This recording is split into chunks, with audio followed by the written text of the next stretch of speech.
Então, na aula passada a gente começou a falar sobre toda essa questão do princípio variacional e a gente mostrou que toda aquela questão da equação ser de segunda ordem, da imposição daquilo, ficar implícita ou integrada à metodologia, né, nos leva da velocidade para o momento. A gente mostrou que aquilo ali é um passo natural, né? Você pode chamar de transformação de Legendre, de fato é uma transformação de Legendre, ela tem uma perspectiva geométrica super interessante também, mas eu acho que ela é muito mais interessante se ligada a um princípio físico, né? Por isso que eu tentei fazer essa conexão com a questão da segunda ordem das equações diferenciais, né? Uma coisa que preserva a segunda lei de Newton, ok?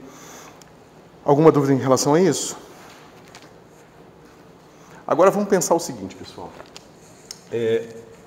A gente tem a nossa ação, e a nossa ação é assim: x0, x1, t0, t1.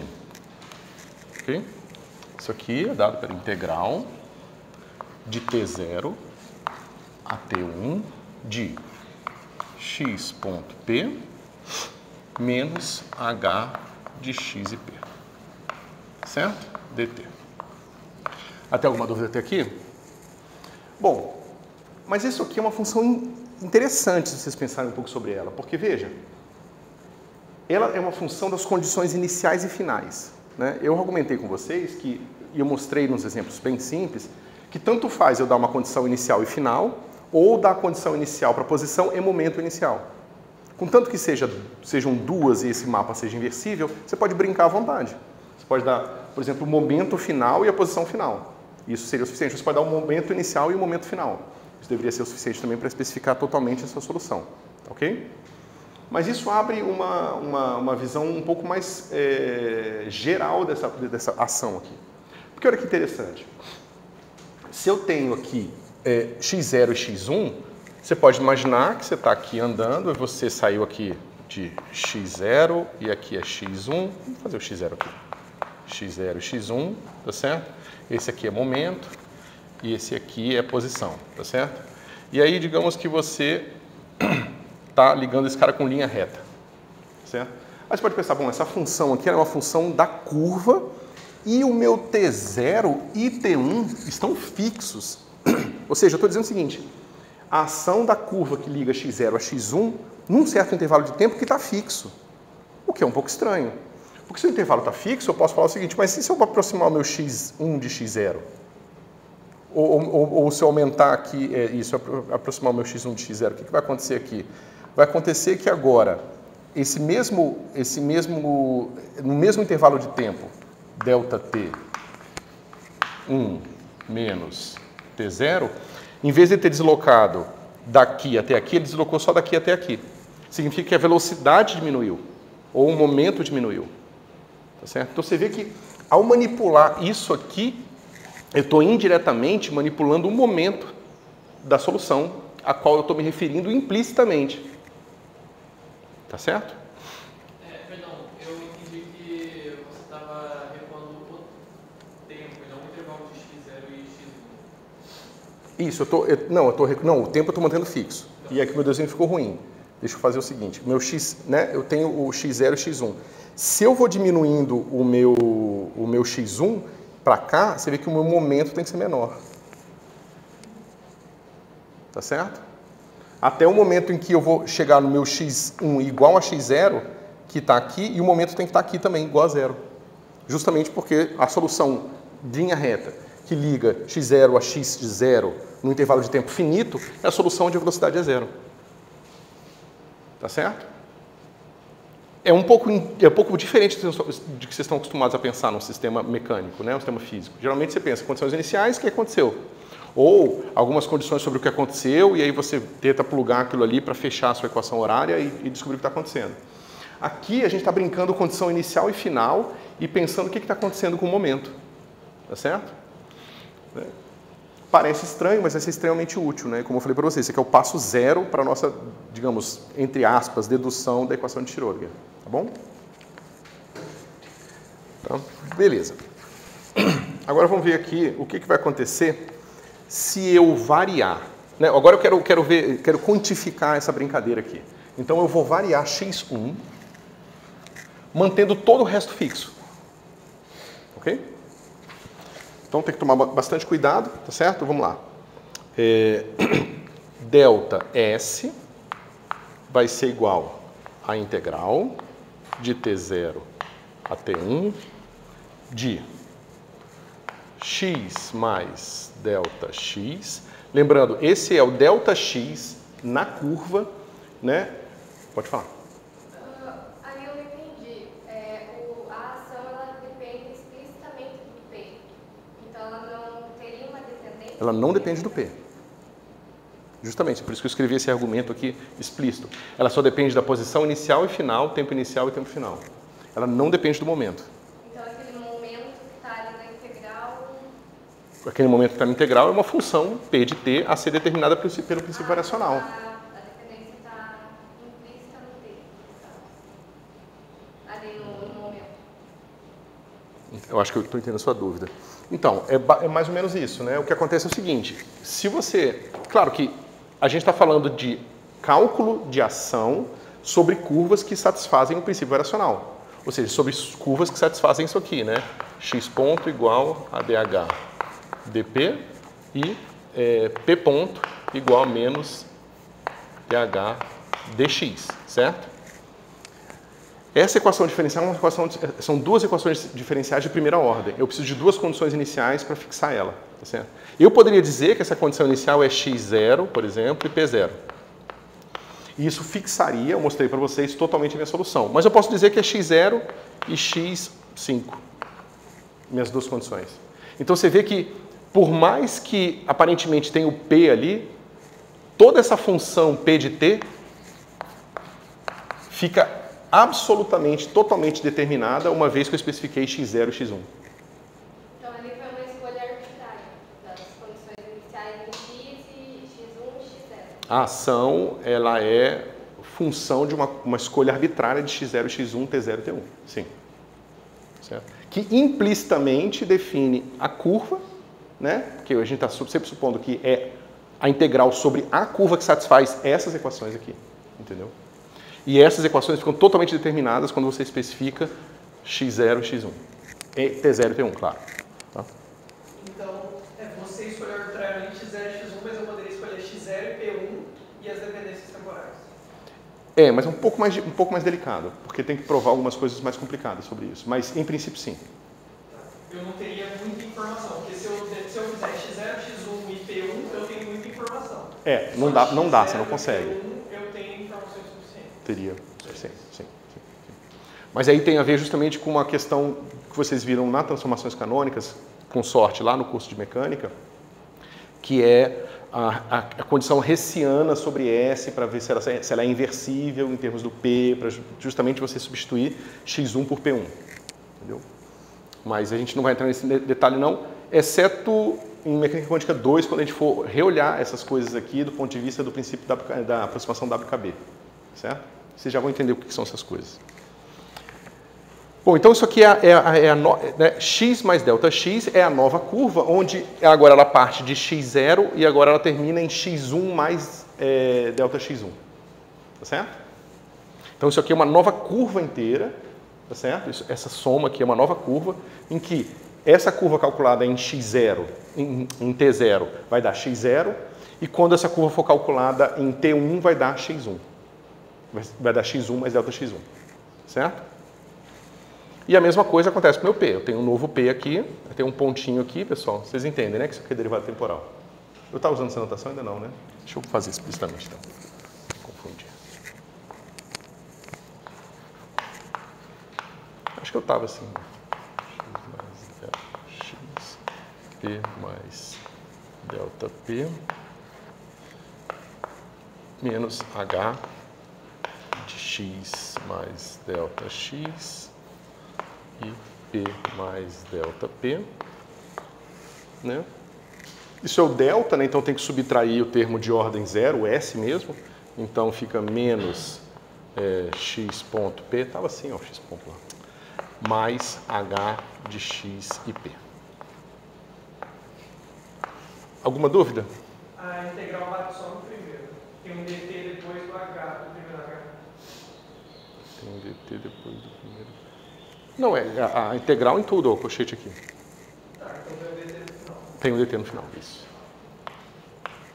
Você está variando o x, mas também está variando o p? Não, cuidado. Veja bem, esse delta aqui, delta S, é igual a S de x0, x1 mais delta x1. Deixa eu botar o delta, deixa eu ver se eu usei minúsculo ou maiúsculo. Eu usei delta minúsculo. Então, isso aqui é delta x1, t0, t1, menos S de x0, x1, t0, t1.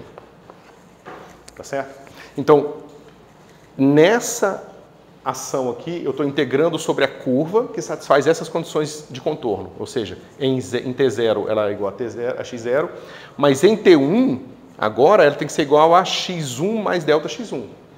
Delta x1 é um número, 0,0005, certo? Não é uma curva. Esse delta aqui é o delta que eu preciso somar na curva anterior para que ela bata com a curva que satisfaz as novas condições. Ou seja, o que eu quero dizer, só para ficar bem claro, x de t0 é igual a x0 e x de t1 é igual a x1. X de t0 mais delta, aqui é a curva, né? t0 tem que ser igual a x0 ainda, ou seja, esse cara tem que ser 0, mas x t1 mais delta x de t1 é igual a x1 mais delta x1. Certo? Portanto, a gente sabe que esse já bate com esse, então a gente sabe que delta x em t1 tem que ser igual ao delta x1, que é um número. Tá certo? Então são duas curvas diferentes. Essa aqui é uma curva que satisfaz essas condições de contorno e essa é uma nova curva que satisfaz novas condições de contorno. E eu estou supondo que esse meu delta x é tão pequeno quanto eu queira para que eu possa justificar escrever isso como uma pequena perturbação na curva anterior. Então, isso também quer dizer que o P ele vai meio que se ajustar. Tem que se ajustar, porque agora o P satisfaz novas condições de contorno. Por isso que ele varia também. Então. Por isso que ele varia também. Isso. Por que em x0 não tem variação? Porque eu escolhi assim. Eu simplesmente fiz a variação só em x1. Ok? Bom. Por que você escolheu assim? Por que eu fiz o quê? Por que você escolheu variar só x1 e não x0? Lembra do exemplo que eu estava dando para vocês antes aqui? Eu estou querendo mostrar como que o meu P depende da escolha do meu x1. Né? Eu fiz essa argumentação aqui meio ilustrativa, mostrando que, né, se eu estou indo daqui para cá, então tem um certo valor de P, mas se eu diminuo e mantenho o ΔT fixo e diminuo o meu x final, naturalmente meu momento tem que ser menor, para que eu ande menos no mesmo intervalo de tempo. Né? Se eu quiser andar menos no mesmo intervalo de tempo, eu tenho que diminuir minha velocidade e, consequentemente, diminuir meu momento. Então, eu estou mostrando que a escolha de x1 está atrelada, de certa forma, a uma escolha de P. E aí eu falei para vocês, agora vamos tentar quantificar, vamos ver realmente como tirar esse número, qual é essa relação entre a posição final e o momento. Certo? E é isso que a gente está fazendo aqui agora.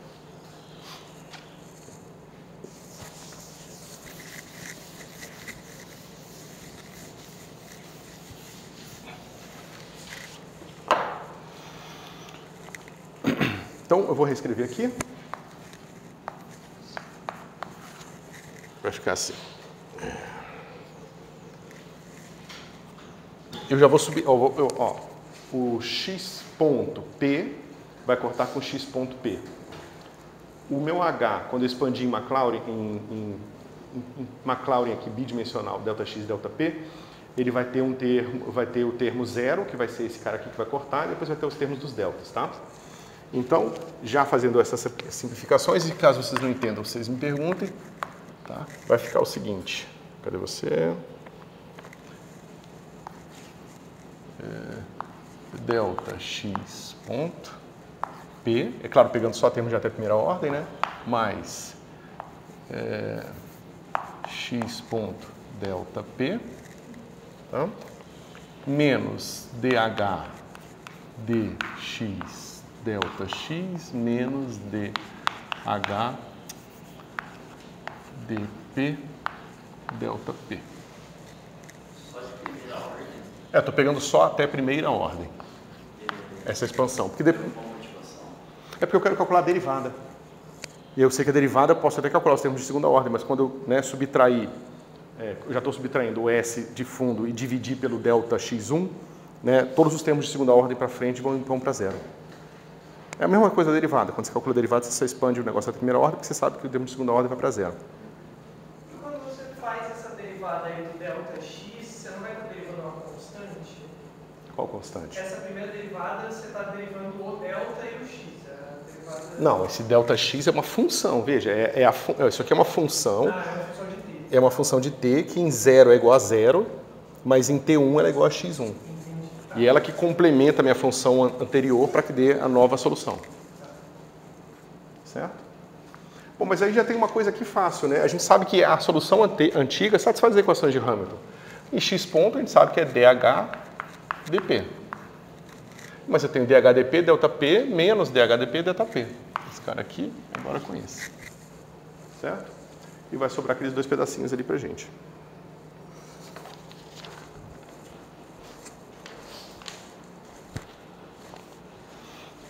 Deixa eu ver. Então sobra esse.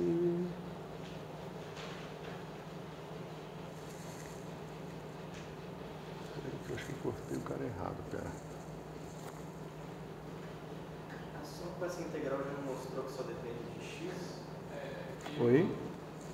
Você entendeu quanto delta P varia, mas isso Não entendi. Posso dúvida? Já mostrou então que só depende de x, não de p? Com essa Não, o P está aqui ainda, mas independente disso, isso não importa muito, porque eu preciso só saber como essas coisas estão variando no final, entendeu? No x1. Né? Então eu preciso calcular como é que esse negócio aqui se dá. Mas é que não, eu só estou tentando entender porque se eu errei aqui na hora de escrever. Engraçado. Se eu errei nas minhas notas ou fiz alguma besteira no quadro. Eu acho que eu errei nas notas. O delta P cortou. Ah, não.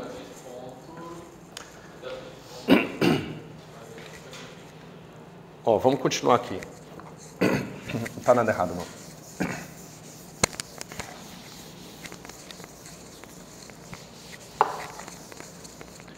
Então a gente vai fazer o seguinte, pessoal. Agora o delta S.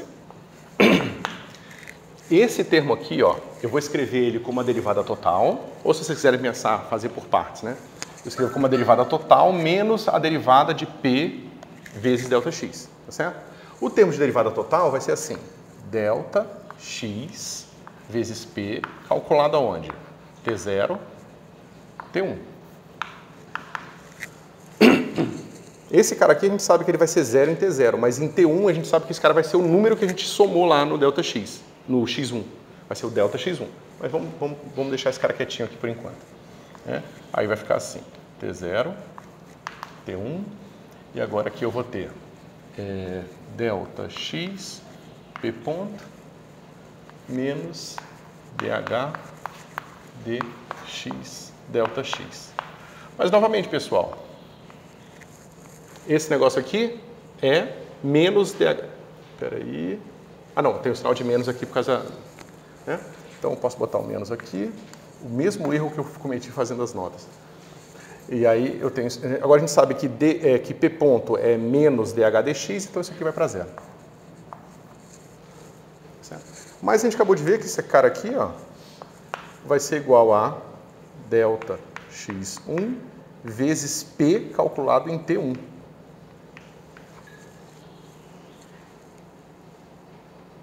Certo? Mas então, ds dx1 vai ser igual a P de T1.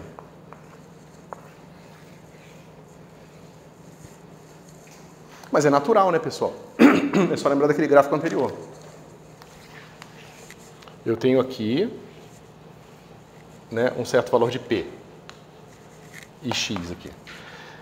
O variar um pouquinho X é equivalente a variar um pouquinho P. Se eu diminuo um pouco X, eu tenho que diminuir um pouco P. Se eu diminuo mais um pouquinho X, eu tenho que diminuir mais um pouco P. Desculpa. Vou um gole d'água aqui. Vamos pensando sobre isso. Você concluiu del x1 desde tempo? Só ficou enxergando isso. Como é que é? Antes de concluir a variação. Como que eu fiz daqui para cá? Não, antes. Ah, eu calculei isso aqui em T1 e depois calculei em T0. Mas em T0 eu não mudei nada. Você lembra que meu delta x em T0 tinha que ser 0? Eu tinha mostrado para vocês antes que delta x em T0 tinha que ser igual a 0. É só isso.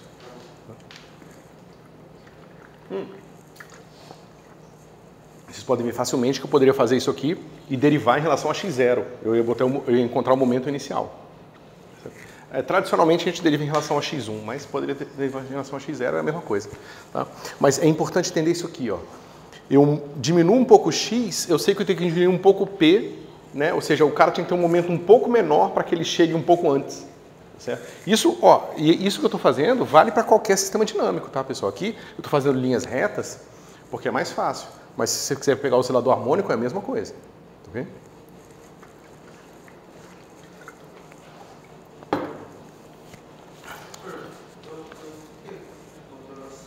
Essa parte de separar a passagem quando você está fazendo a variação para a derivada.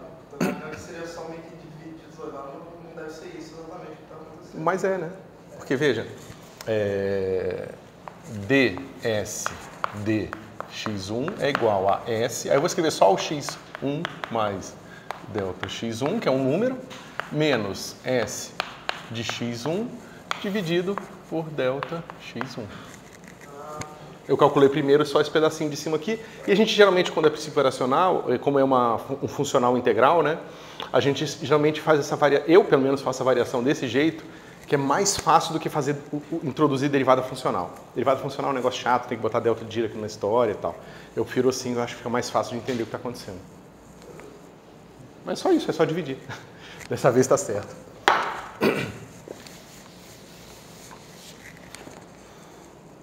Maravilha. Então a gente tem esse primeiro resultado super interessante aqui, que já dá a primeira dica para a gente de como a gente pode pensar em transformar o nosso problema mecânico numa nova equação.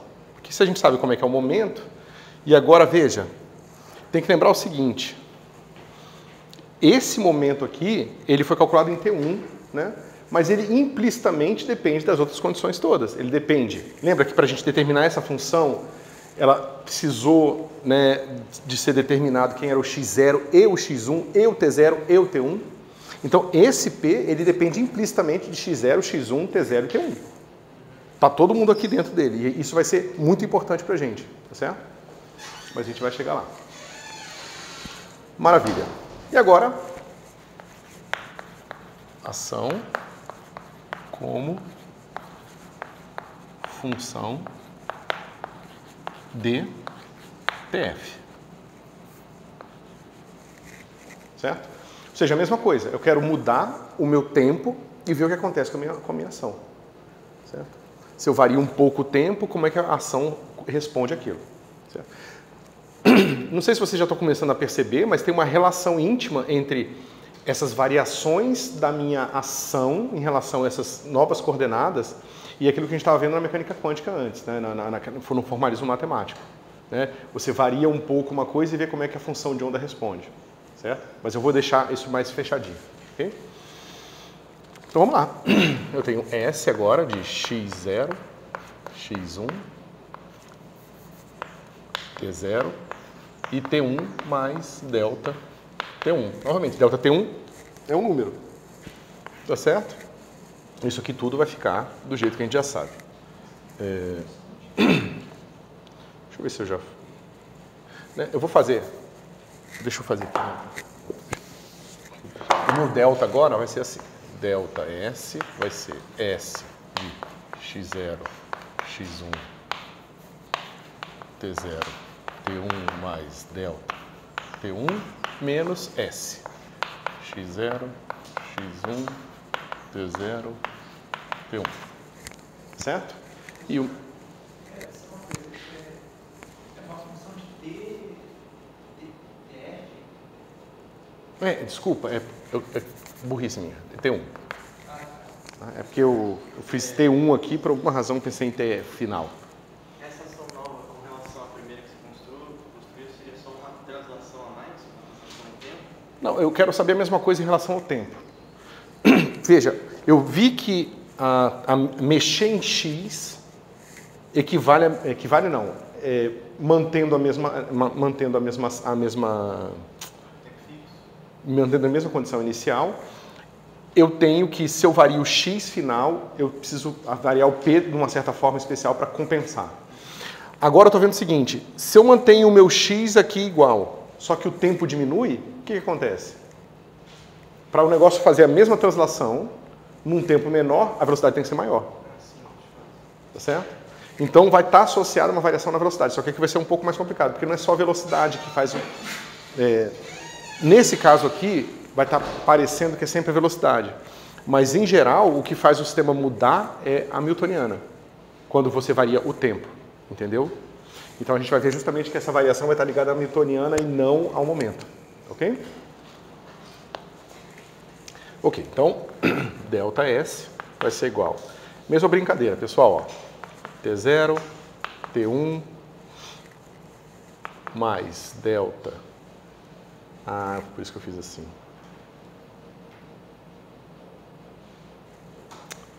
Tá. Tá vendo? O que eu vou mudar a maneira que eu fiz nas minhas notas? Deixa eu ver se dá para corrigir. Não dá não. É um pouco mais delicado fazer esse negócio aqui. Por isso que eu fiz em vez de copiar minhas notas, eu tento fazer de novo, aí eu faço besteira. Vamos lá. É mais fácil começar aqui, pessoal. X0, X1, T0, T1 mais delta T1, tá certo? Esse negócio vai ser integral de T0 até T1 mais delta T1, certo? Deixa eu ver se eu esqueci. Eu já passei. Do que? Eu já vou escrever os termos de primeira e segunda, de zero ordem aqui, tá? Menos H, mais delta X ponto P, mais X ponto delta P, menos DH dx delta X, menos DH dP delta P, dt. Ó, pessoal, tem que tomar um pouco de cuidado, porque aqui a coisa é um pouco mais delicada, tá? Porque eu estou integrando o negócio agora até o tempo maior. Tá? Então, aquela integral anterior que dava os resultados era só até T1.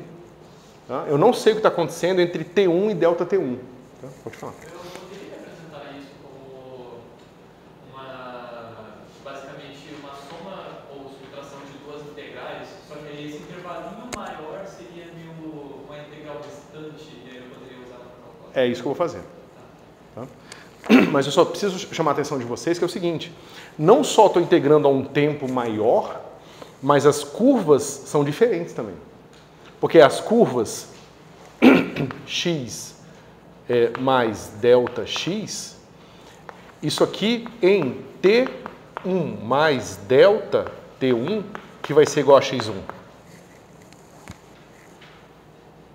Tá certo? E a mesma coisa para P.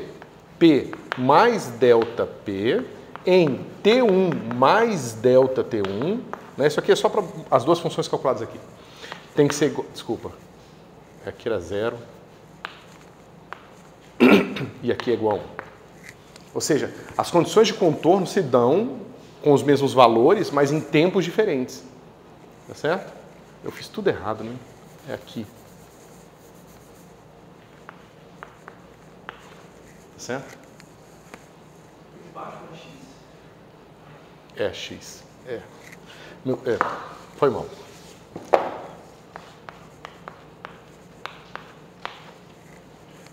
Certo? Então a gente tem a mesma coisa, né? X de T0 ainda é X0, então corta, então o delta X de T0 é 0. Certo?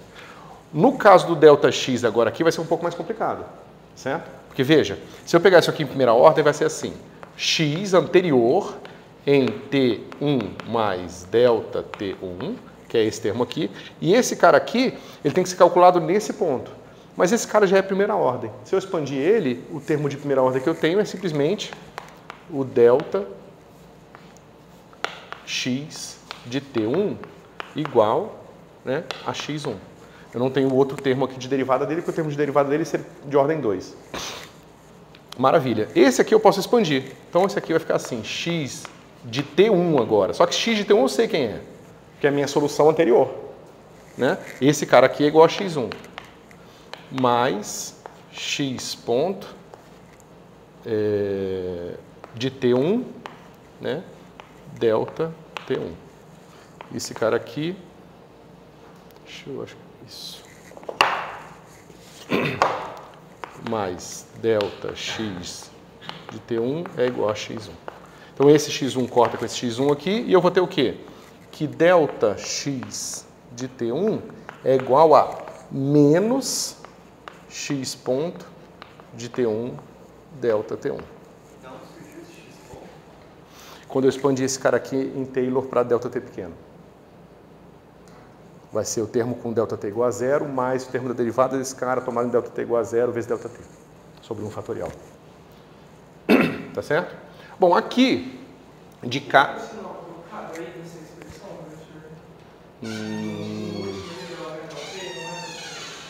Esse menos esse, não, esse aqui é assim mesmo, cara. São os dois termos de primeira... é a expansão desse termo aqui. Os de baixo é o menos H, né? Da expansão do menos H.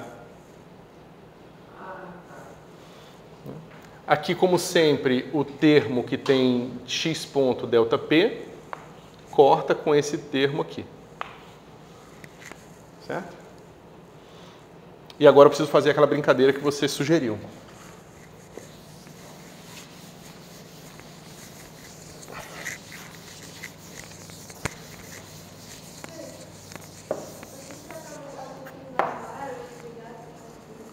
Deixa eu ver se eu mudo a direção, porque eu acho que o problema é que está indo em cima de você. E eu estou começando a suar já. Sentado aí, em algum deles. Tá pegando bem direto.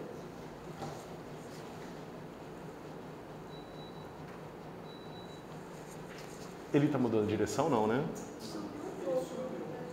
Está indo em você o vento? Ainda? Pô, podia funcionar pelo menos, né?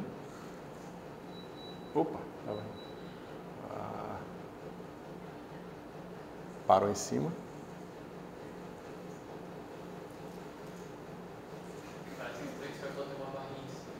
Agora ele está no swing. Melhora? Tá. A pessoa está reclamando de frio e a blusa está aí. Pronto. Então vamos lá. Ok. Então, agora a gente já tem essa coisa mais ou menos bem resolvida. A gente vai fazer essa expansão. A gente vai separar essa integral de T0 até T1 e outra integral de T1 até T1 mais delta T1. Tá certo? Então a gente vai ter assim. Aquele mesmo S, né, vai ser igual àquela integral de T0 a T1. E aí eu ponho tudo aqui. Então vai ter assim. X ponto P menos H, e tenho aqueles outros termos ali, que vai ser o mais delta X ponto P menos DH dx delta X, certo? Mais, e olha o que acontece, pessoal. Quando eu tomar o termo de ordem 1 aqui, né, vai ficar delta T1 vezes o integrando. Vocês entendem isso? Né? Ou seja, o que eu quero dizer para vocês é o seguinte: integral de A até A mais delta A de f dx, isso aqui é delta A vezes f de A. É só você expandir, né, isso aqui em Maclaurin para delta A igual a 0. Quando delta A é igual a 0, a integral de A, que é 0, a derivada da integral é o integrando, vezes o delta A sobre 1 fatorial. Tá? Vocês nunca fizeram essa continha? Nunca derivaram uma integral? Tá.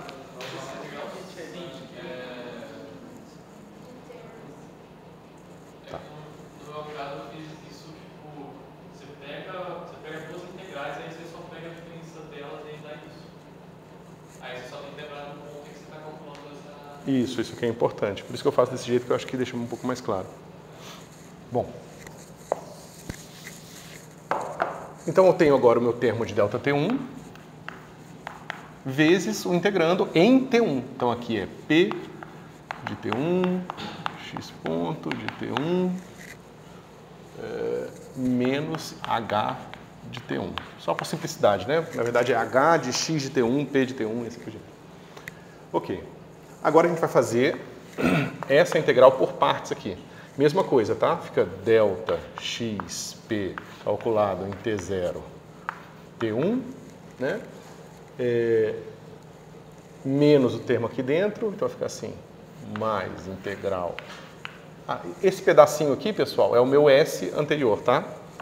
Digamos, esse aqui é o S de T1 mais delta T1. Então, esse pedacinho aqui é o meu S de T1, tá certo? E esse aqui agora mudou o sinal, corta com esse da zero, certo? S de T1 mais delta T1, certo? E sobrou mais esse pedacinho aqui, delta T1, P de T1, x ponto em T1, menos H de T1, certo? Bom, esse cara aqui é zero, né? A gente já viu ali, já viu que ele é zero no T0, o delta x, mas em T1 ele é menos x ponto de T1, delta T1, P de T1, certo?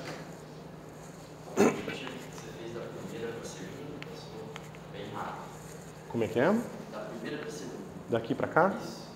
Eu fiz por partes esse pedaço aqui, que é isso aqui. Isso aqui é esse cara aqui. É a minha ação anterior. Só esse pedacinho aqui. É esse cara aqui. E o que sobrou depois que eu fiz por partes, quando eu faço por partes, troco o sinal e o ponto vem para cá. Que corta com esse aqui. Igual no outro caso. Tá? E esse aqui eu repeti. Certo? Agora, eu tenho esse termo aqui, só que agora eu tenho mais ele aqui, ó. Mais delta T1, isso, P de T1, x ponto de T1, menos delta T1, H.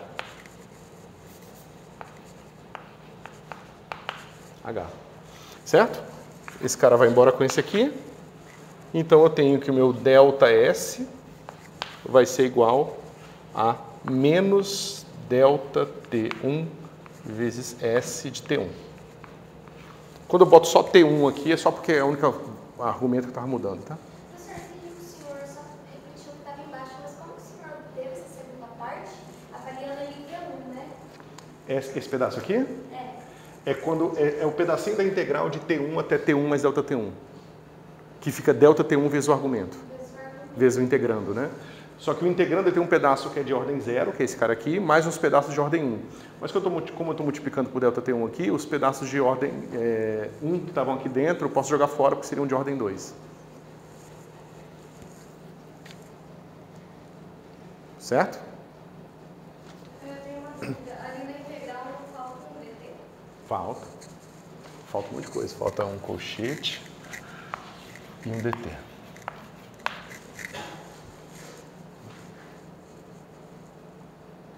Eu não entendi. Ah, não. Não, porque eu ia perguntar como é que você mudou o raio da integração ali, só que aquele negócio que tinha feito antes. É isso. A gente tinha feito e eu não fiz mais pra acreditar. Gente, você não colocou o DT no lugar errado? Essa Botei. parte- Ou você está. Você tem toda a razão.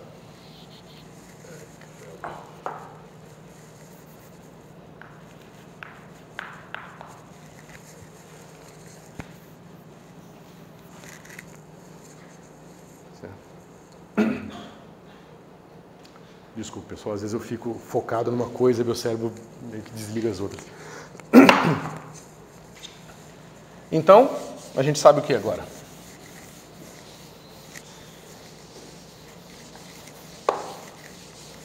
A gente sabe que ds dt1 é igual a menos h de x de t1 p de t1, né? E é isso.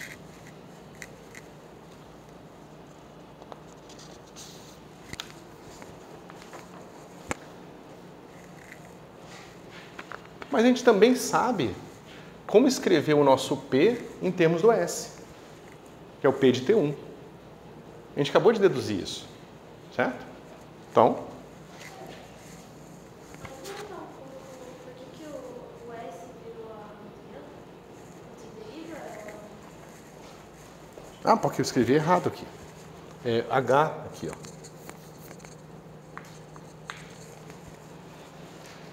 É o que eu escrevi errado. Tá vendo? Delta T1, fica aqui, ó. Menos delta T1, H de T1. Por isso que aqui era S e agora é delta S. Porque é o meu S de T1 mais delta T1 menos o meu S de T1.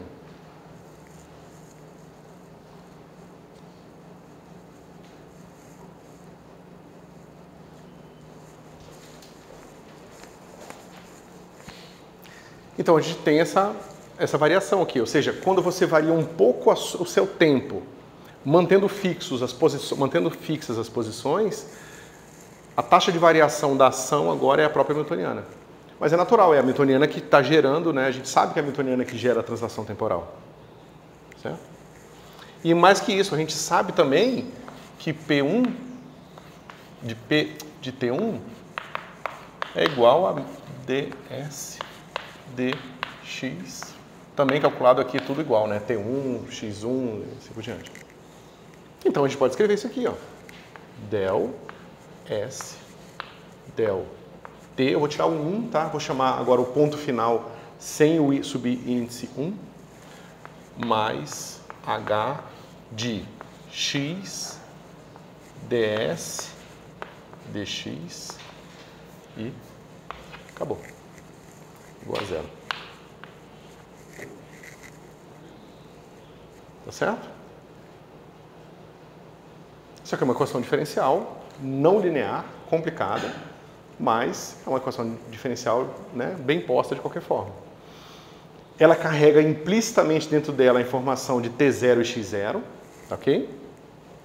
Mas como eu digo implicitamente, porque se você olhar agora como S, como uma função qualquer de X e T, né, você vai determinar a posteriori quem é o X0 e o T0 depois que você resolver a equação diferencial. Agora você pode inverter a brincadeira. Eu não vou resolver as equações de Hamilton.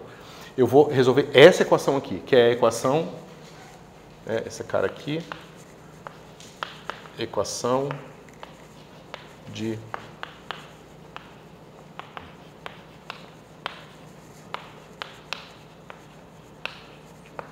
Hamilton-Jacobi, tá certo? Ou equação HJ, tá certo?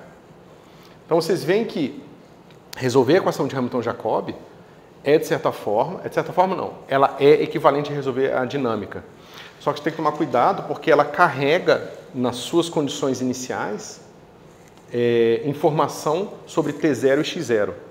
Ou seja, uma vez que você resolveu essa equação e determinou S de X e T, está implícito um X0 e um T0 lá dentro. Tá certo? Então, para eu resolver o que falta para encontrar o meu sistema dinâmico, eu só vou precisar de uma condição e não duas. Ou seja, eu não vou precisar mais determinar X0 e X1. X0 já está lá de alguma forma. Eu vou só precisar dizer X1, ou X no caso. E uma vez que eu disser quem é X, eu disse quem é a solução. Então você vê que é um negócio muito estranho, né? É a primeira vez que a gente vê uma maneira de resolver uma equação diferencial, que primeiro a gente resolve um pedaço dela, tem uma solução completa, só que não tem todas as informações ainda para dar uma solução do sistema mecânico ainda. O sistema mecânico precisa de uma solução, um pedacinho a mais para resolver ele.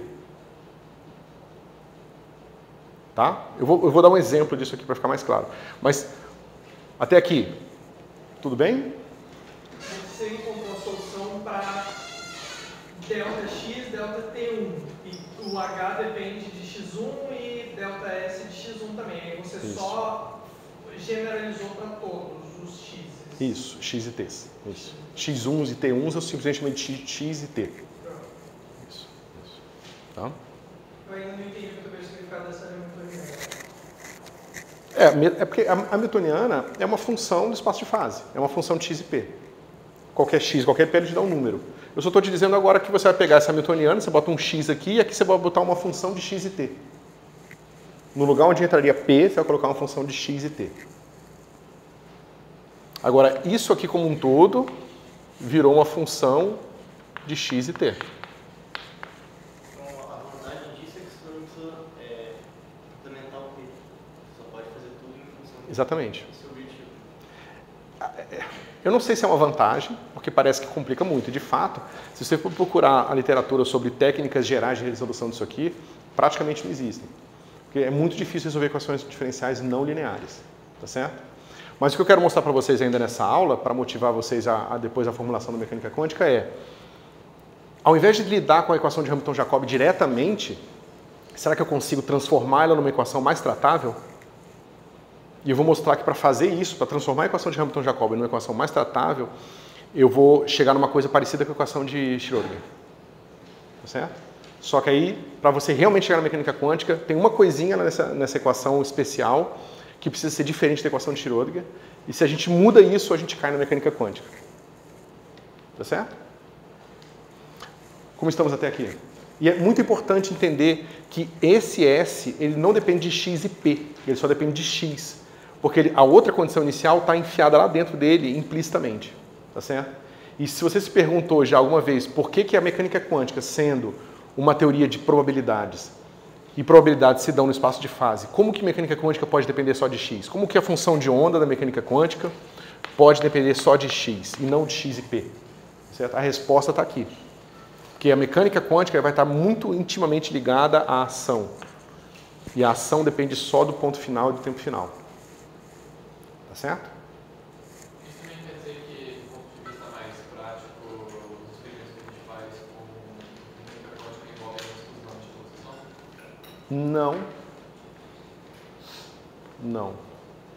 Não, porque não envolve exclusivamente a posição. Você mede momento na mecânica quântica. Certo? Você falou que a ação só depende da posição final e do tempo final. Nesse ponto de vista, né? Como uma função que você vai usar para resolver a equação de Hamilton-Jacobi. Mas aquele ali, quando eu faço a derivada em x, a minha ação não está dependendo ainda das minhas condições iniciais? x0 e 0? É que você está pensando assim, eu construo minhas soluções, integro elas e obtenho a ação. Nesse sentido, é claro, para você integrar a solução, você precisa determinar ela primeiro. Para determinar ela, você precisa botar as condições iniciais. Então, ela está dependendo de tudo. Mas aqui a gente está invertendo essa brincadeira. É isso que eu estou tentando chamar a atenção para vocês. Esquece as equações de Hamilton. Pensa só nessa equação aqui. Agora a gente vai resolver essa equação diretamente. Certo? Quando você resolver essa equação diretamente, ela vai ter condições iniciais que você associa para S diretamente. Você vai dizer que é S0, S de X0, S de T0. Tá certo? E isso vai determinar implicitamente as condições iniciais que você teria que colocar nas curvas para integrar e encontrar aquela ação. Entendeu? Mas, do ponto de vista da equação de Hamilton-Jacobi, ela é uma função só de x e t. Tá vendo? Não tem nenhum operador diferencial aqui derivando isso aqui em relação a t1, a t0, a x0. Tá certo? Qualquer dependência de x0 e t0 fica implícita aqui dentro. Tá?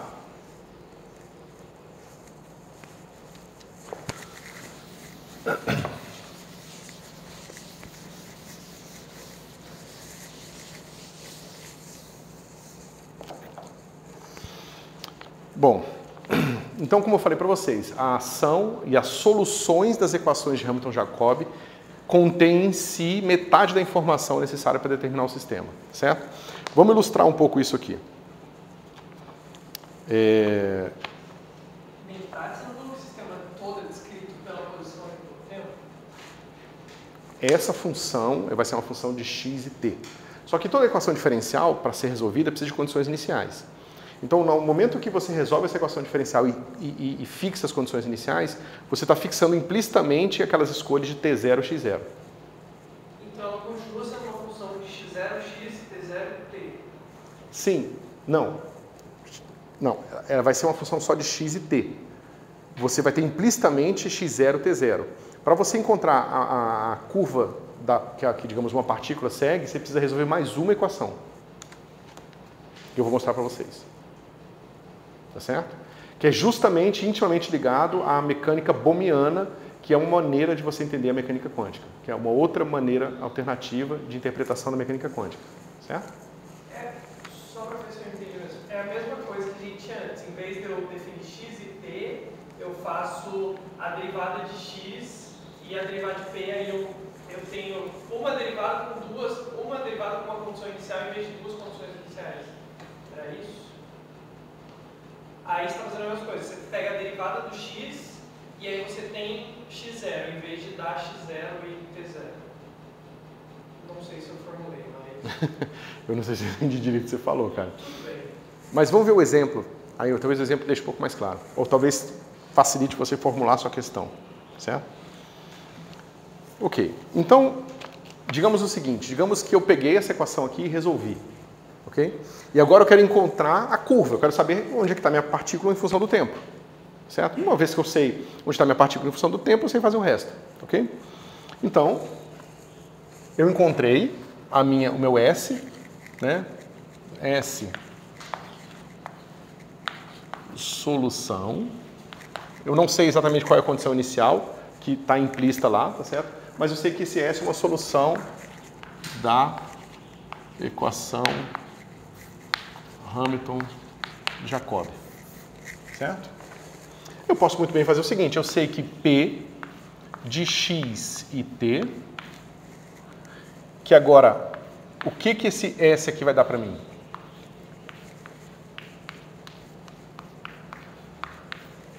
E vai me dar o seguinte, para essa solução que você encontrou, se você calcular a derivada de S e computar ela em x e t, ela vai te dar qual é o momento da partícula, que começou no ponto que você não sabe ainda onde, tá certo?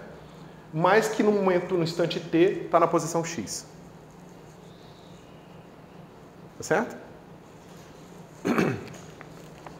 Mas eu sei também que o meu P é dl dv. E dl dv tem que ser uma função inversível, né, de v para p, para a gente poder justamente fazer tudo que a gente fez. De qualquer forma, a equação geral é essa aqui. ds dx de x e t, certo? No caso simples, em que L tem um termo tipo mv² sobre 2, isso aqui vira m x ponto igual a d dx de s de x de t e t.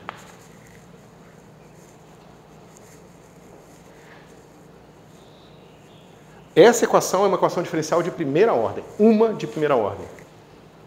Se eu digo quem é o meu x de t, num certo instante t, ou meu x de t1, eu fixo totalmente minha solução. Mas vocês já sabiam disso. Né? Eu posso integrar essa solução aqui, obter uma solução genérica e dizer depois que t de x de t1 é igual a x1. Aí eu vou obter a solução tal qual eu tinha antes. Mas que essa equação só precisa de uma condição inicial. Porque a outra condição inicial está implícita no momento em que eu resolvi e encontrei essa função aqui. É isso que eu estava falando para vocês. Essas equações de Hamilton-Jacob são esquisitas. Elas dividem a mecânica em dois pedaços. Um pedaço carrega metade das condições iniciais, que é o S, e as outras condições que você vai colocar, você bota depois que você encontra esse cara aqui para resolver o sistema mecânico. Tá certo?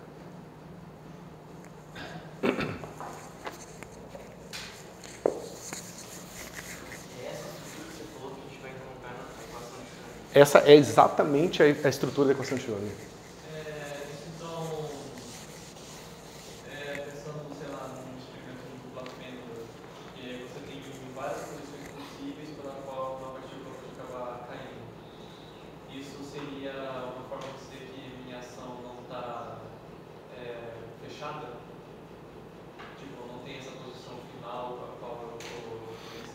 porque no caso da mecânica quântica vai entrar o conceito de probabilidade para complicar um pouco a história, tá certo? Mas, mesmo assim, você pode insistir em resolver essa equação aqui, ó. Mesmo na mecânica quântica. E se você resolve, você encontra as trajetórias que a partícula faz no experimento de dupla fenda. A questão, então, é que, apesar disso, a matemática ela iria, então, ela iria funcionar de outra forma a qual você chegaria na mecânica quântica. Tipo... Tem um pulo do gato que a gente não sabe explicar. Por que tem esse passo? A gente vai chegar lá e talvez fique um pouco mais claro para você. O princípio da incerteza já é quase essa comunicação. Isso. Exatamente. No sentido de que, se você já fixou x0 e você fala que você mudou x1, você não pode mudar x1 e p1. Essa fórmula está dizendo para você, ó, se você fixou quem é x0 e agora que você quer mudar x1, p1 vai responder já de acordo. Então você não consegue mexer nas duas coisas ao mesmo tempo. E o princípio de incerteza é exatamente isso. Ou fundamentado exatamente nisso.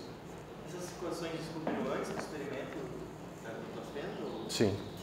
Não, bem antes da mecânica quântica. Inclusive, se você pegar as formulações dos pais da mecânica quântica, eles fizeram muita conta com Hamilton Jacobi, justamente porque é o cara mais intimamente relacionado com a equação de Schrödinger.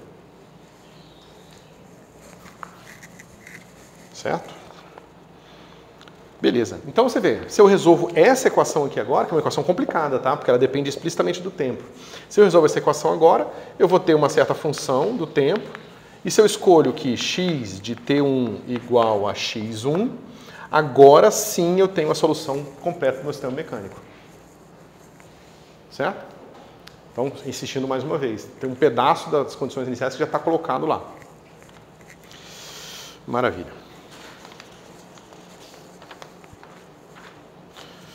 Bom, a equação de Hamilton-Jacobi é muito difícil de resolver, como eu falei para vocês, não tem técnicas gerais para você encontrar uma solução qualquer dela, certo?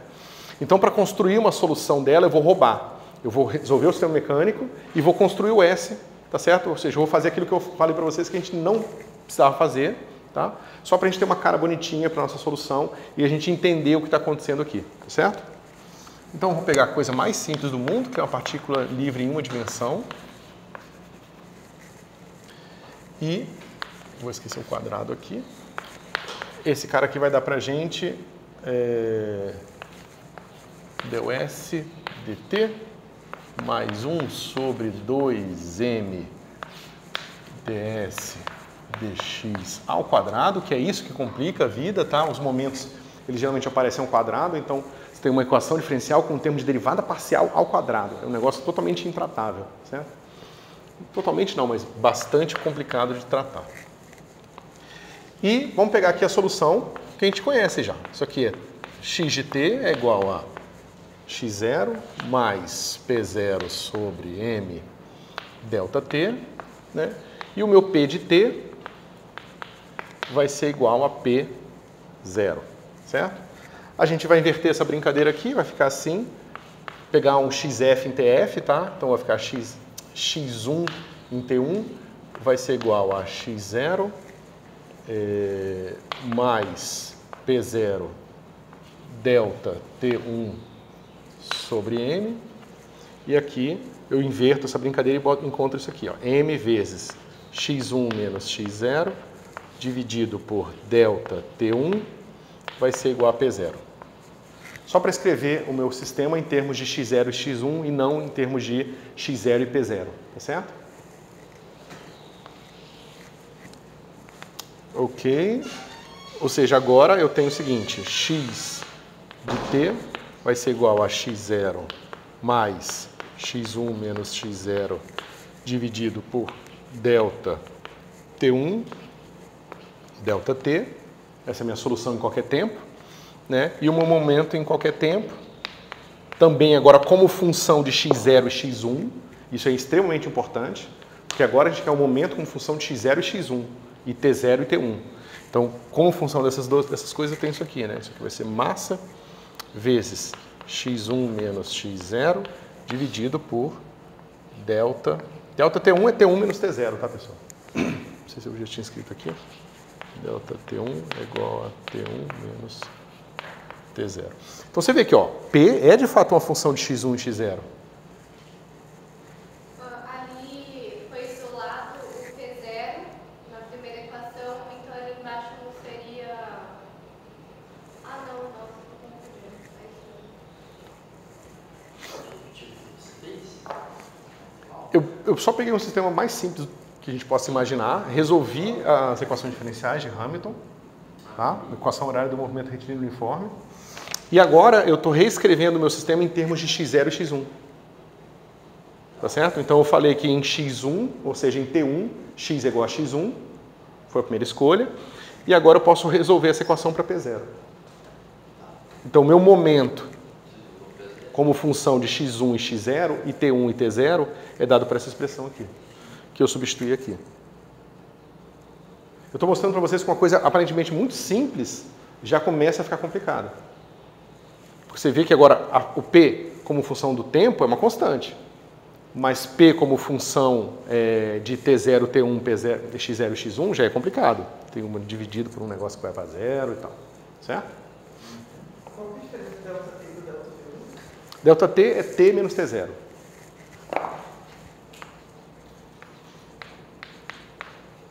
E por que T é diferente de T1?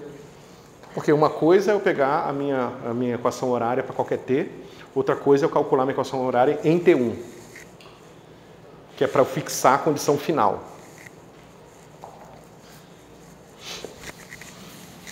Então, basicamente, no delta T1 é uma constante, no delta T eu vario por T. Isso.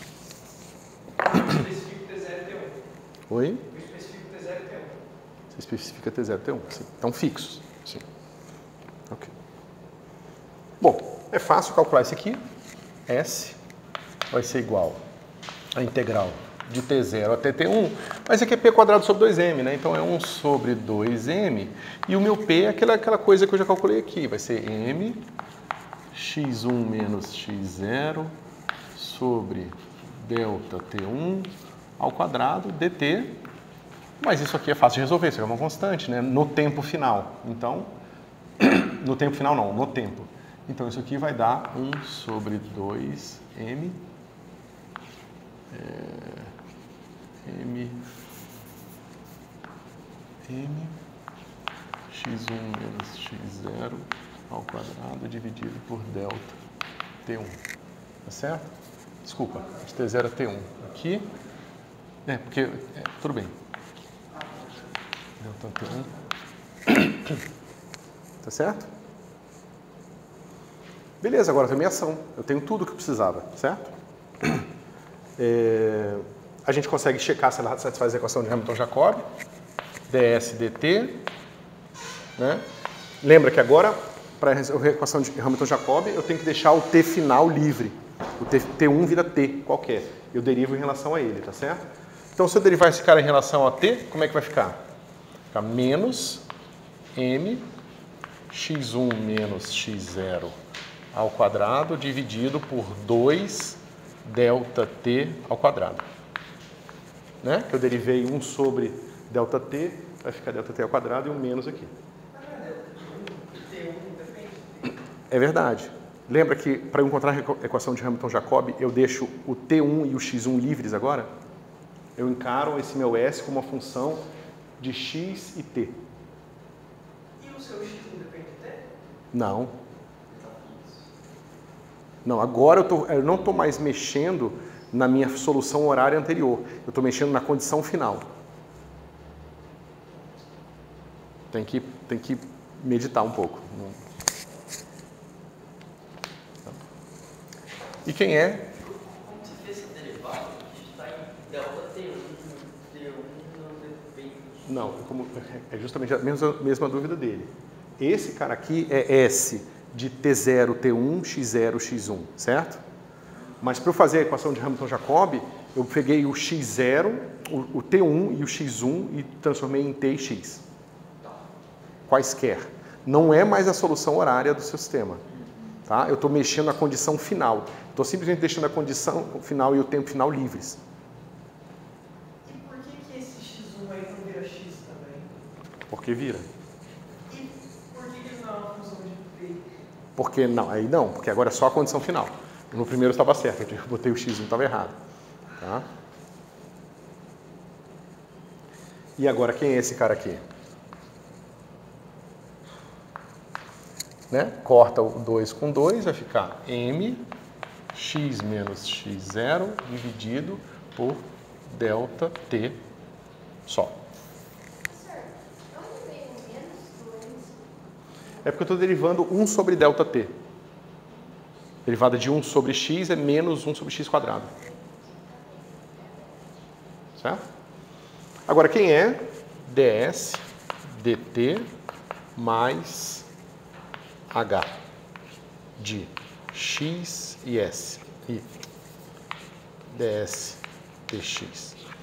Né? Será que isso aqui é igual a zero? Basta a gente substituir ali. É p quadrado sobre 2m, né? Então vai ficar assim.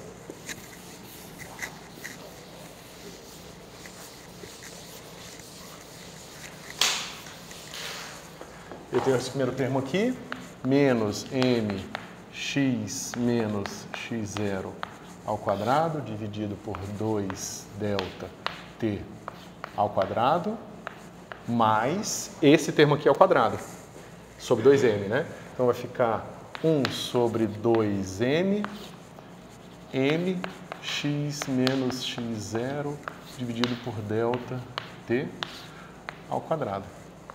Isso aqui é fácil ver, né? Quadrado aqui corta com esse cara aqui, fica igual aqui. Esse é quadrado fica igual a esse quadrado, esse é quadrado aqui, o 2 daqui é o 2 daqui. Certo? Isso aqui de fato é zero. Satisfaz a nossa equação de Hamilton-Jacobi.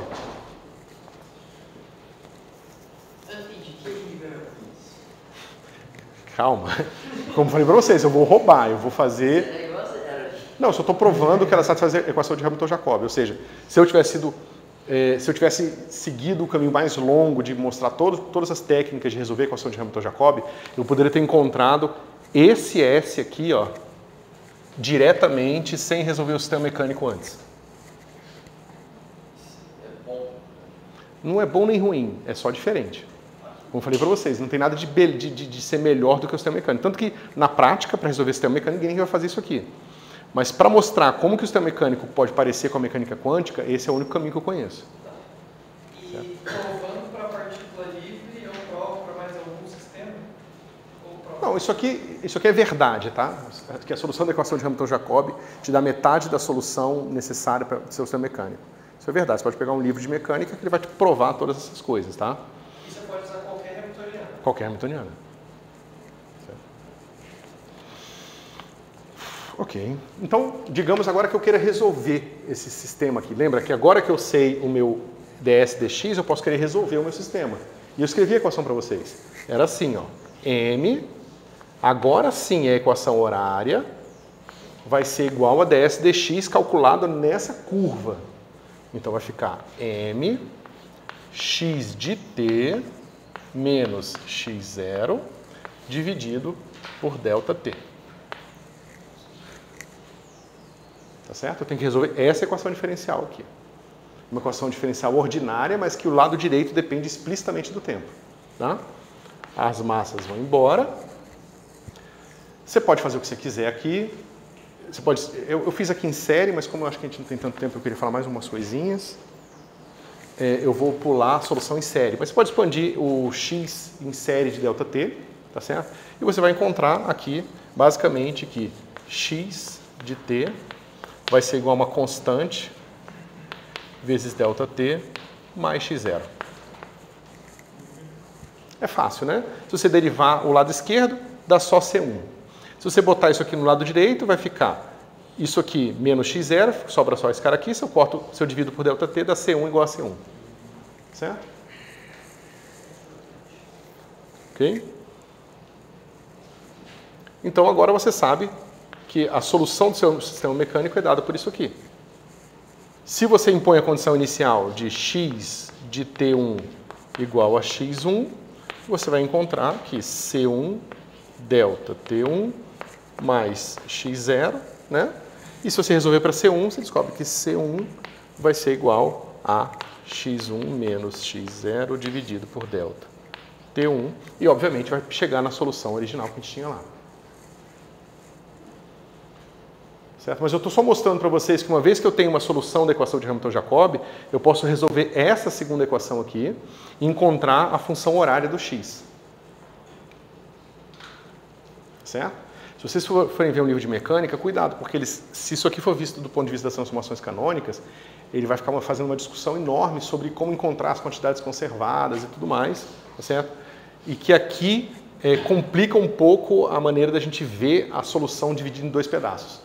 E eu quero mostrar isso para vocês. Ela estava dividida em dois pedaços. A solução mesmo da equação de Hamilton-Jacobi, ela depende de uma constante não determinada. E só quando eu determino, que eu imponho a condição final da minha curva, que eu tenho minha solução horária igual que eu tinha anteriormente. Tá certo? O que eu estou anotando aqui é o seguinte, eu consigo abrir a solução com esse x de t. Aí a outra metade é a condição inicial. E aí eu tenho a solução. A primeira metade é você encontrar quem é o seu S. A segunda metade é a condição inicial para essa equação. Cadê ela? Essa aqui. Não, eu não escrevi, né? Essa aqui. A primeira condição inicial, ela foi imposta na hora que eu resolvi S. A segunda condição inicial está sendo colocada no momento que eu resolvo essa. Qual a imposição que eu tenho ali em cima dessa? Não, aqui é porque eu estou calculando de primeiros princípios, mas primeiros princípios não, através do sistema, da solução do sistema mecânico. Mas a condição inicial seria a condição inicial daquela equação diferencial parcial de primeira ordem. Certo? Essa constante C ela também aparece na resolução da equação de Schrödinger, ou não tem nada a ver? Tem que falar da constante C. Sim, vai ser exatamente. Essa aí é a condição inicial extra que a mecânica bohmiana adiciona à mecânica quântica. É a mesma coisa? Vai ter a mesma coisa, sim. Isso aqui vai dar, por exemplo, o momento em que o universo atinge o menor tamanho, quando você estiver fazendo uma quantização do tamanho do universo.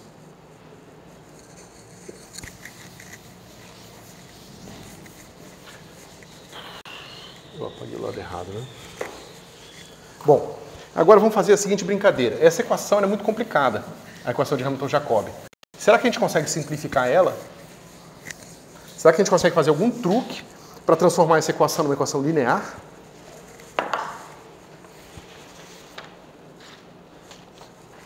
Então vamos lá. ds dt mais 1 sobre 2m ds dx ao quadrado igual a zero. Certo?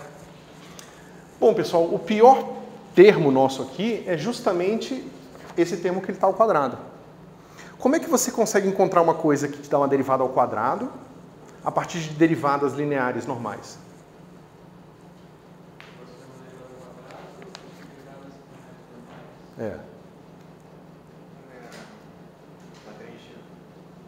Não tem nada de mecânica nisso, é só matemática.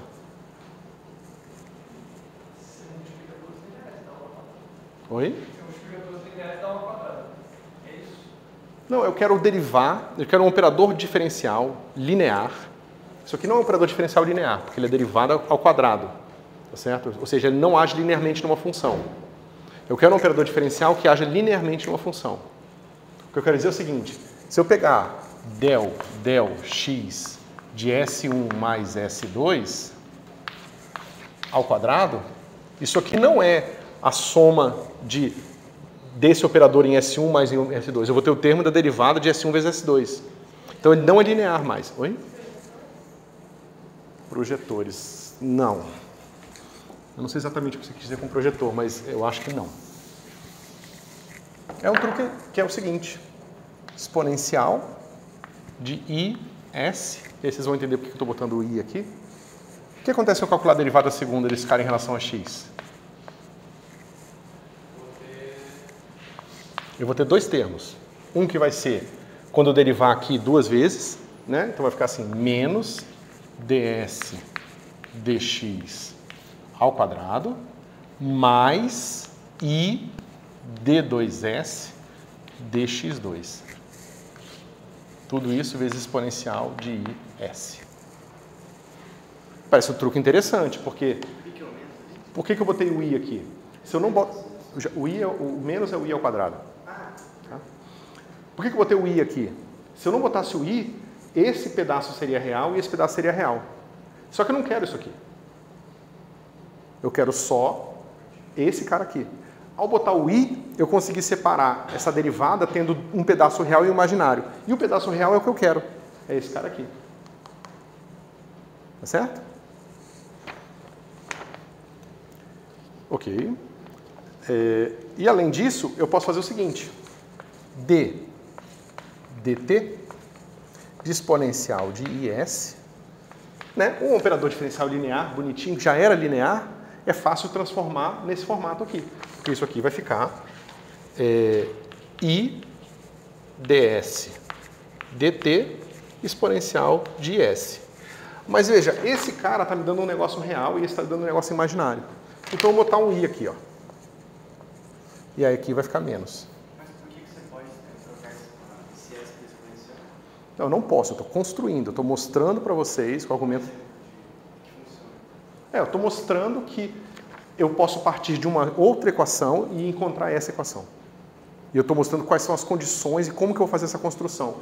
Para eu partir de uma equação para um outro novo objeto, né, com o meu objetivo de encontrar essa equação aqui. Certo? Bom. Então, a gente pode fazer o seguinte. I p dt mais 1 sobre 2m ddx2 aplicado o exponencial de is vai ser igual ao quê, pessoal? Vai ser igual a menos ds dt mais 1 sobre 2m ds dx ao quadrado. Aí tem um cara chato aqui, ó, menos i d2s dx2 e tudo isso aqui vezes exponencial de s. Tá certo? Se eu disser que esse cara satisfaz essa equação igual a zero, então a parte real já satisfaz a equação de Hamilton-Jacobi. Desculpa, eu não entendi a passagem. Não, eu vi como é que esse operador age aqui. Ele age desse jeito. Ah, tá. Certo? Isso, faltou aqui o termo de 1 sobre 2m, né?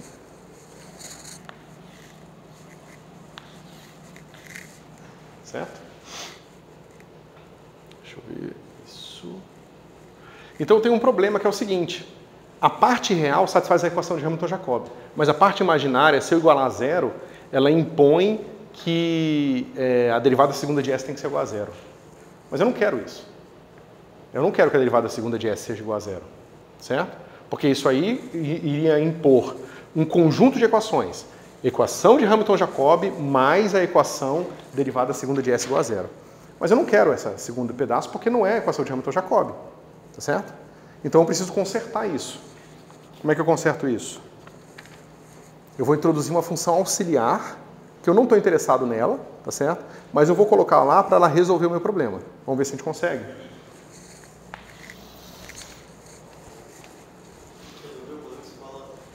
Encontrar um mecanismo de transformar a equação de Hamilton-Jacobi numa equação linear. Certo?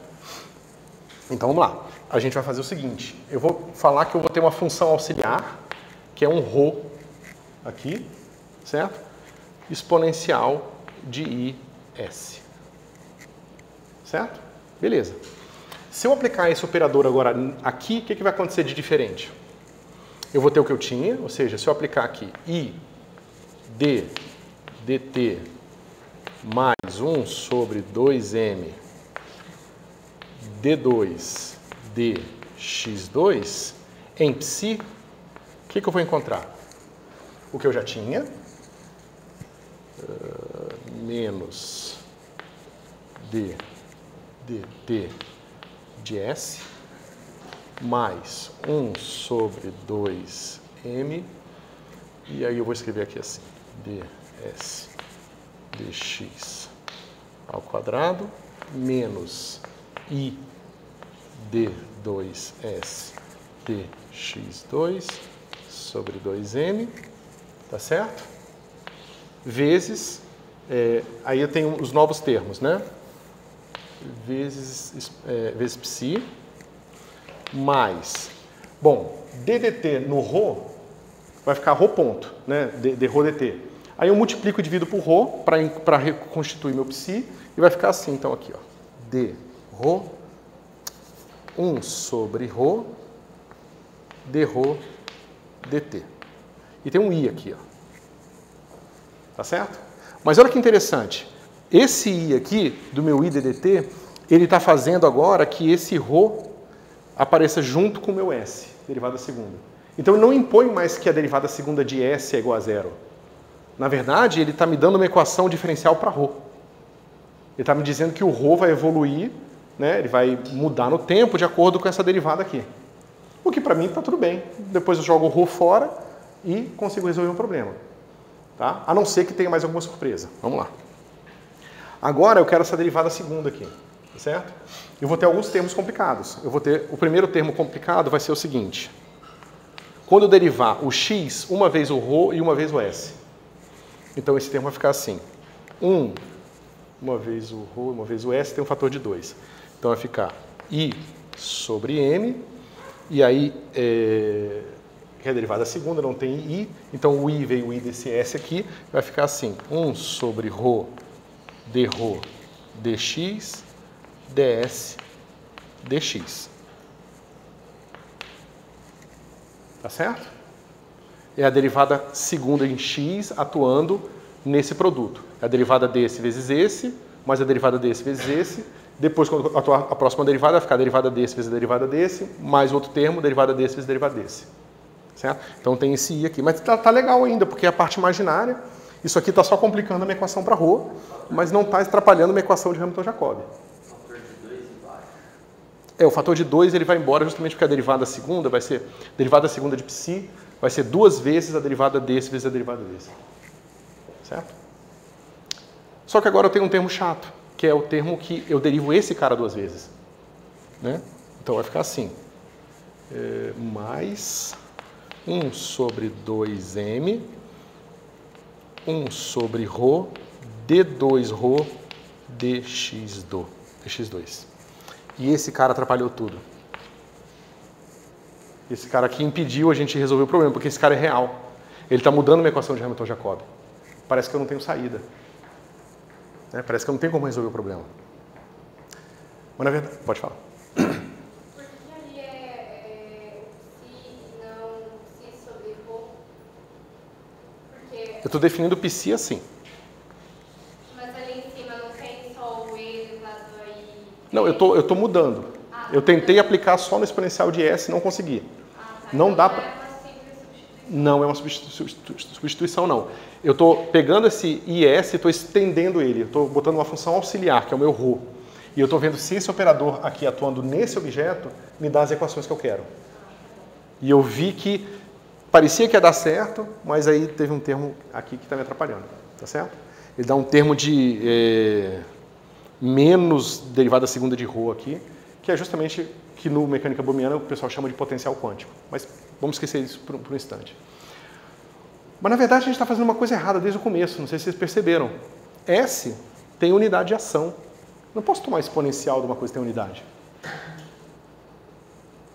Né? Então eu preciso voltar atrás e repensar o que eu estou fazendo. Espera um pouquinho.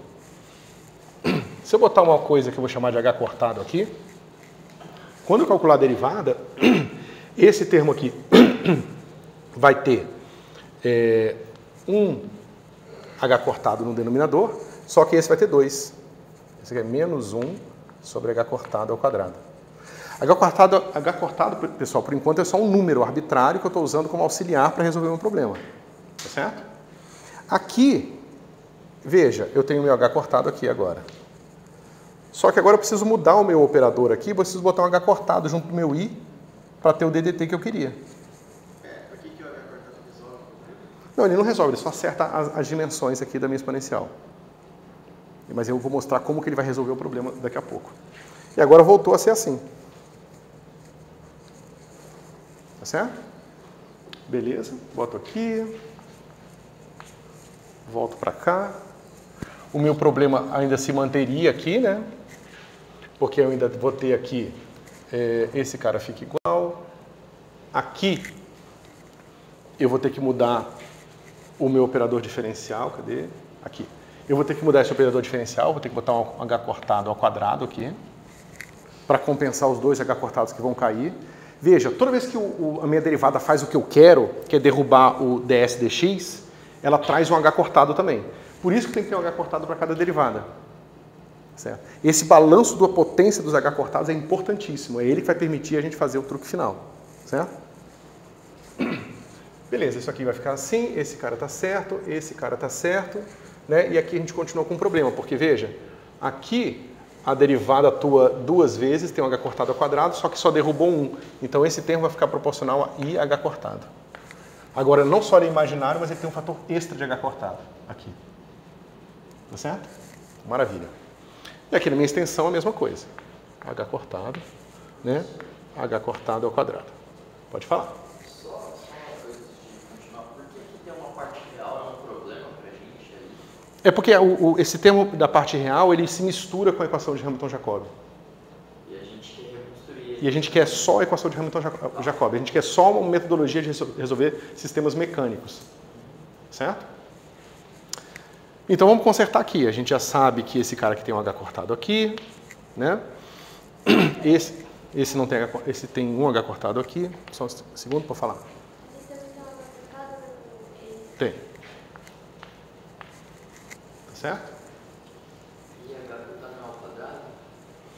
Aqui fica só assim, aqui não. O quadrado vai embora porque derrubou duas derivadas, né?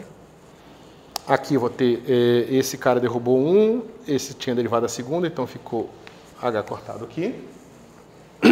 Então H cortado aqui, H cortado aqui. Esse aqui é da derivada DDT, esse é o outro. E aqui, pessoal, o que eu vou ter? Eu vou ter 2 H cortado ao quadrado aqui.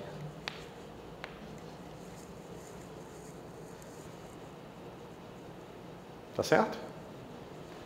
Mas olha que legal. Agora eu tenho uma coisa mais próxima do que eu queria. Eu tenho essa equação aqui e o termo adicional dela vem com essa constante arbitrária na frente. Certo? Aí eu posso ter a seguinte esperança. Se eu escolher essa constante muito pequena, né? Aí eu escolhi pequena, mas não deu certo ainda. Eu escolhi menor ainda, eu posso, ou seja, escolher ela tão pequena quanto eu queira. Esse pedaço aqui vai influenciar menos e menos e menos e menos minha equação aqui esse pedacinho da equação de Hamilton-Jacobi.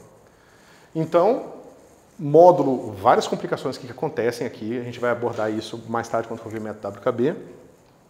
Se eu uso esse ansatz aqui para resolver uma equação, eu obtenho a equação de Hamilton-Jacobi no limite em que essa variável mágica aqui vai para zero. Essa parte aí, pelo menos a parte real ali seria um alto valor, então? Da minha equação? Porque tem um operador ali à esquerda, né? E aí à direita seria um alto valor. Não, porque isso aqui eu estou igualando a zero. Na verdade, isso aqui é um operador, eu quero o núcleo do operador, né? As soluções, esse operador aqui mistura já DDT com DDX, né? Seria DDT igual a H psi. Certo? Mas em geral, pessoal, a parte bonita aqui é o seguinte, como eu tenho essas potências de H aqui, mesmo que minha Newtoniana fosse complicada, dependesse de uma potência tipo décima de... Digamos que minha Newtoniana tivesse assim, H igual a P à quinta. Tanto faz, porque se eu derivar 5 vezes, somente a situação em que as derivadas aparecem 5 vezes aqui vai ser aquela que vai ter a potência certa de H cortado. Basta eu fazer, toda vez que eu quiser encontrar um ds dx, eu colocar um IH cortado ddx. Então, esse operador aqui, ó, no limite em que H vai para zero, ele extrai de uma função desse tipo uma potência correta de ds dx, que é o meu momento. Então eu tenho uma maneira geral de construir agora o meu problema. Eu pego minha Newtoniana, substituo os meus momentos por isso aqui e resolvo essa equação aqui. depois eu vou tomando o limite com o meu H pequenininho, H pequenininho, H pequenininho. Tá certo? E pronto, eu tenho uma maneira de resolver a equação de Hamilton-Jacobi. Posso repetir só uma parte do momento que você falou? Então, digamos que a minha Hamiltoniana seja P a quinta. Isso aqui não faz o menor sentido, tá? Mas digamos que seja. Eu quero, né? Ou seja, para encontrar a minha equação de Hamilton-Jacobi, eu vou precisar do quê? Eu vou precisar de uma coisa que seja assim. H de x e ds dx igual a ds dx a quinta. Tá certo? Para isso aqui funcionar, eu preciso derivar um cara desse tipo aqui e ter e ter a potência certa aqui, ou seja, dx a quinta, com a potência certa de Hzinho. Certo? Então, se eu usar o operador I, H cortado, D, dx, a quinta potência, atuando em ρ exponencial de I, S sobre H cortado, né, eu vou ter muitos termos aqui por causa da regra de Leibniz. Mas eu vou ter um termo que vai ser quando essas cinco derivadas atuarem aqui. E esse é o único termo que vai derrubar 5 potências de H. Todos os outros termos vão ser proporcionais a uma potência maior de H cortado. E por causa disso, quando eu mandar H cortado para zero, eles vão para zero. Vai sobrar somente o que eu quero. Esse I ele tem que estar aqui, é porque a gente não viu que esse cara aqui é par, né? Mas se ele fosse ímpar, ele teria um I aqui e ele ia vir para o pedaço imaginário da equação. Então por isso que eu preciso botar o I ali para ele ficar na parte real da equação. Então agora você tem uma metodologia geral de construir uma equação linear que se reduz à equação de Hamilton-Jacobi num certo limite. Tá certo? E essa é a equação de Schrödinger. Só que para você chegar na mecânica quântica, você tem que falar, não, esse cara aqui ele é pequeno, mas ele não é tão pequeno assim não. Ele tem um número fixo e isso é uma constante da natureza. Tá certo? E aí agora a gente vai tentar entender, nesses próximos passos do curso, como que a gente formaliza isso aqui. Então os postulados da mecânica quântica são postulados que recuperam isso aqui que eu estou fazendo. Operadores diferenciais lineares que reconstroem uma equação diferencial para o S, tá certo? A gente vai ter que interpretar muito bem o significado do ρ, ver o que ele significa, né? ver qual é o papel dele, entender como isso aqui se relaciona com a estatística, tá certo? Então, mas esse é o caminho que eu conheço que te leva mais próximo da conexão entre a mecânica clássica e a mecânica quântica, tá certo? Você vê que não tem tanta diferença assim, é só você não mandar o H para zero. Claro que depois você tem que tentar entender o que é o ρ, né? E aí os postulados da mecânica quântica, que vocês vão ver a partir da próxima aula, eles vão postular o significado de ρ. Ok? Mas eu quero voltar nisso um pouco quando nós virmos nesse curso ainda de Quântica 1, integrais de Feynman, de trajetória, e no Quântica 2, quando nós formos ver método WKB. Que o método WKB é você resolver o problema de mecânica quântica, só que de um jeito que a solução fica parecida com isso aqui. E aí você pode pegar esse S da mecânica quântica e descobrir quem seriam as trajetórias clássicas, entre aspas, que as suas partículas seguiriam. Seriam as trajetórias semiclássicas. Tá certo? Professor, então o motivo de aparecer esse I na equação de Schrödinger era só para resolver esse problema da linearização ou depois vai ter um significado mais importante? Eu não conheço alguém que tenha a resposta para essa pergunta. Esse aqui é um significado possível que eu estou dando para vocês. Ou seja, na tentativa de linearizar a equação de Hamilton-Jacobi, você é obrigado a botar o I para encontrar as equações certas. Só matemática. Só matemática. Isso é parte do mistério. Porque no fim, isso aqui é muito interessante, porque você vê que esse negócio aqui é uma coisa que oscila toda vez que a sua área anda H cortado. Quando a gente pegar, por exemplo, o sistema numa caixa, vocês vão ver que o sistema dentro de uma caixa, a probabilidade sempre vai ocupar